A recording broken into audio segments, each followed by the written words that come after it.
मैंने कोई गुनाह नहीं किया और मोहब्बत करना कोई गुनाह नहीं है। उधर अम्मी को देखो, मेरी जान की दुश्मनी बन गई है वो। देखो, सबसे पहले तो तुम अपने दिल और दिमाग से ये बात निकाल दो कि हम में से कोई भी तुम्हारा दुश्मन है। हम सब तुम्हारे अपने हैं। तुम खुद बताओ, मैं घर से भाग गई थी क्या जो इतना सख्त रिएक्शन आ रहा है?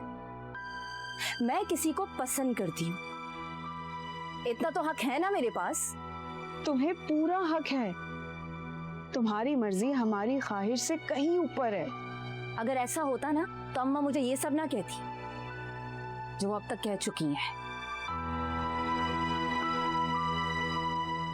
अच्छा,